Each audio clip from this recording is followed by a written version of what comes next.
Pendant 2 heures, tu restes simplement assis à écouter les obus et les mines tomber à 5 mètres de toi. C'est là que j'ai eu une commotion. Salut, je suis Gleb. La guerre a débuté le 24 février, j'ai eu 18 ans le lendemain, et je suis parti comme volontaire. Avant la guerre, je vivais en Biélorussie comme un adolescent ordinaire, je vivais avec mes parents. Après la manifestation de 2020, j'ai émigré en Pologne où j'ai obtenu la protection internationale et commencé à construire ma vie, appris la langue et fréquenté le lycée. Le 16 février, j'ai écrit un post sur Facebook disant qu'en cas de guerre, j'irais aider les Ukrainiens. Le 24, mon frère m'a réveillé en criant que Kiev était bombardé. Le 25 février, j'ai eu 18 ans. Le lendemain du début de la guerre, le 24 février, j'ai vu que la Biélorussie se préparait à partir pour aider les Ukrainiens, et que je n'étais pas le seul dans ce cas. J'ai immédiatement rempli une demande pour rejoindre le groupe tactique Biélorussie. Le 26, ils m'ont contacté, ont mené un entretien, et je suis déjà parti. Le 8 mars, pourquoi y es-tu allé? La suite, c'est parce que je sentais que je devais être là-bas. Je suis biélorusse depuis 5 générations, mais une personne ayant remplacé mon père a lié sa vie à l'Ukraine.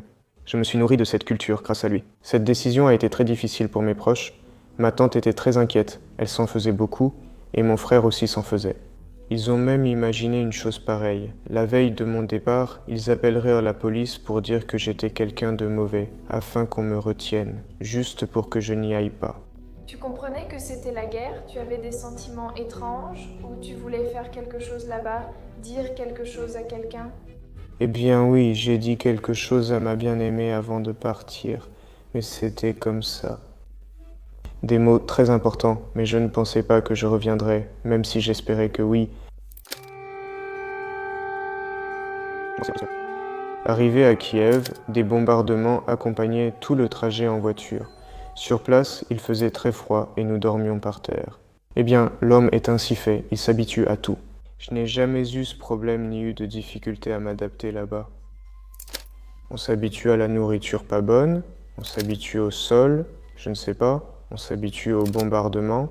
Tu te réveilles, réponds à l'appel, écoutes le commandant du régiment, crie Vive la Biélorussie, gloire à l'Ukraine, et tu te motives.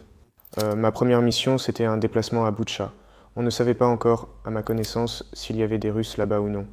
Eh bien, il y avait des Russes là-bas. Nous les avons vus avec la caméra thermique. Je roule en pick-up et je vois des civils morts. Ce chaos et la destruction laissée par les Russes.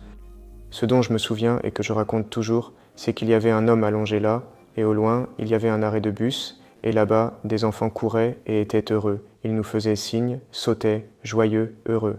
À 20 mètres, un cadavre était là. Je ne sais pas, si j'avais vu ça à leur âge, je serais probablement devenu fou. C'est très dur, il y a beaucoup de cadavres. Ce carnage et ce chaos, c'est nous qui les avons vus en premier. Et là oui, j'ai vraiment su que j'étais à ma place, d'une certaine façon même. Je me suis senti léger et apaisé intérieurement. Quand les Russes ont déjà quitté la région de Kiev, la région de Tchernihiv, Jitomir, nous sommes allés sur le front sud et j'y ai passé 3 mois. Odessa, Kherson, Mykolaïv, la ville de Mykolaïv, et c'est là que tu résides. Et les bombardements quotidiens, ils étaient très intenses. Et chaque fois après les bombardements, tu sors le matin en ville, tu traverses cette ville, tu vois ces changements.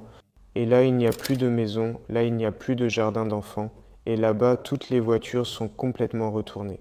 C'était effrayant de comprendre que là, une roquette est tombée, il y a des morts. Tu comprends qu'une seule roquette a emporté plusieurs personnes. Moi-même, je suis rédacteur des civils, principalement rédacteur. Durant ton séjour en Ukraine, quel a été ton jour le plus difficile? Peux-tu en parler? Nous sommes arrivés à la position, nous n'avions ni nourriture ni eau. J'ai rampé sur environ 800 mètres pour essayer de trouver de la nourriture et de l'eau. Auprès des positions voisines, je suis arrivé là-bas, il n'y avait personne sur les positions, il faisait déjà nuit, et là non plus il n'y avait ni eau ni nourriture. J'ai choisi de rester sur la position ukrainienne, un drone russe surveillait paisiblement au-dessus, et ils auraient ouvert le feu sur moi, un combat a éclaté, les Russes ont lancé une offensive à ce moment-là sur ce secteur du front, et moi j'étais assis seul dans la tranchée.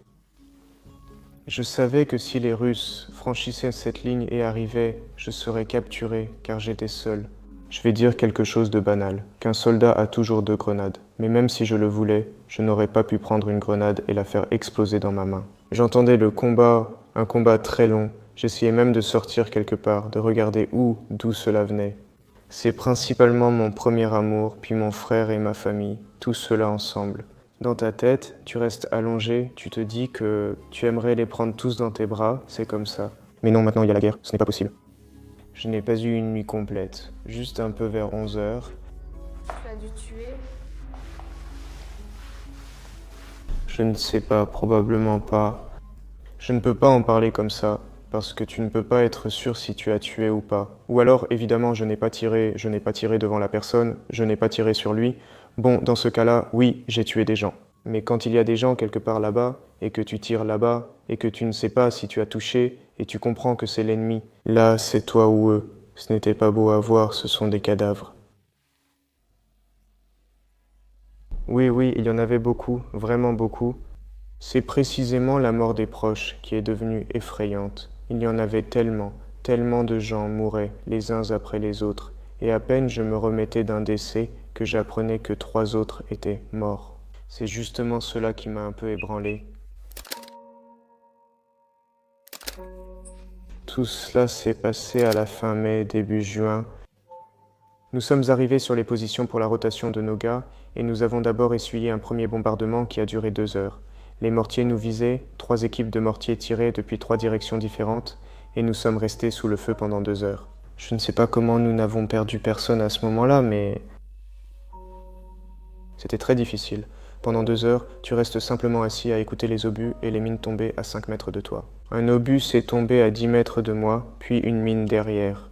Et là, les 2 gars suivants ont été touchés. L'un a été blessé au ventre, il a été blessé. Il a commencé à perdre du sang, et moi, à ce moment-là, je suis tombé et j'ai perdu connaissance. C'est-à-dire que, j'ai vu une lumière blanche, et je pensais déjà que c'était fini, que c'était la fin. On crie derrière qu'il y a un blessé, je pense que c'est moi, et je me palpe partout. C'était mon frère d'armes, il a perdu 2 doigts. Il court vers moi, genre voilà, je suis rock'n'roll ou un truc comme ça. Je pose des garrots, ils sont évacués, puis on continue et prend ses positions. Et c'est là que j'ai eu une commotion, et 2 de mes frères d'armes aussi ont eu une commotion. Je ne savais pas que j'avais une commotion, c'est-à-dire je ne comprenais pas ça. Je sentais juste que j'avais comme un trouble de la conscience dans la tête. Je croyais que c'était du stress, peut-être que je m'étais endormi, et j'entendais ma voix dans ma tête tout ce temps. Elle me disait ce que je devais faire, comment je devais continuer à vivre. Je me lève brusquement, prends mon fusil automatique, sors de la tranchée et enlève la sécurité, mais le commandant m'arrête à temps et me demande ce qui se passe. Je lui dis, j'entends les Russes arrivent, les Russes sont proches, les Russes approchent, et cette voix dans ma tête m'a dit que les Russes étaient tout près. On m'a emmené à l'hôpital, puis on m'a envoyé chez un psychothérapeute, et il a dit que c'était très dangereux, que c'était une commotion cérébrale et que cela pouvait avoir des conséquences. Il avait déjà eu un cas similaire lorsqu'un autre Ukrainien avait subi une commotion cérébrale pendant l'opération antiterroriste. Lui aussi avait des voix dans la tête. Et puis il est allé à un rendez-vous, et une voix dans sa tête lui a dit qu'il était entouré de Russes. Alors qu'il était avec les siens, il marchait avec ses camarades, et il a commencé à tirer sur les siens. Ça m'a un peu effrayé, mais je comprenais que j'avais peut-être juste besoin de me reposer. Je ne sais pas, je suis fatigué, je suis épuisé moralement, et j'ai refusé l'hospitalisation, mais j'ai aussi envie de retourner là-bas le plus vite possible.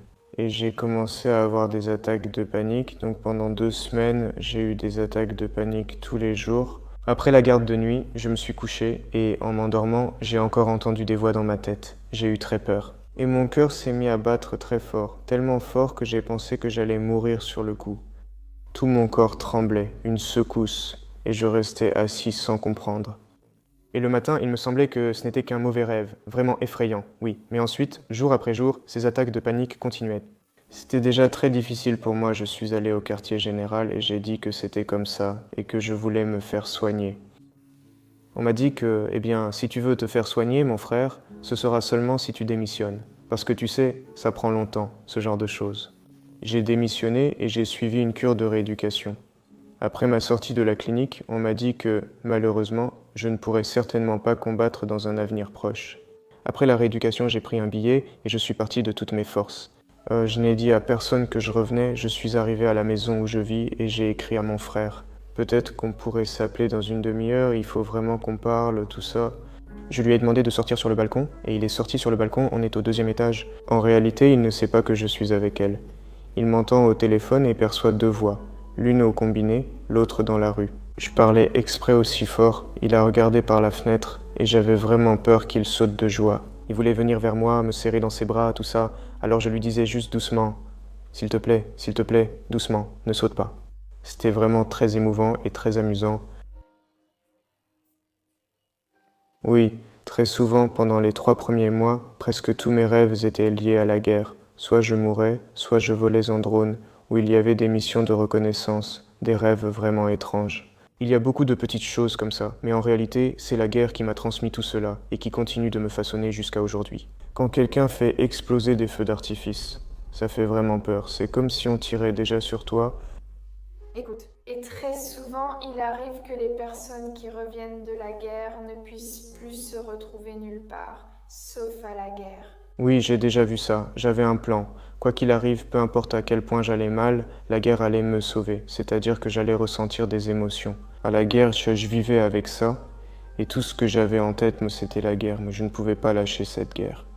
Quels sont tes projets pour l'avenir? J'ai perdu tout intérêt. J'essaye d'une manière ou d'une autre de retrouver ces intérêts. Mais c'est très très difficile pour moi.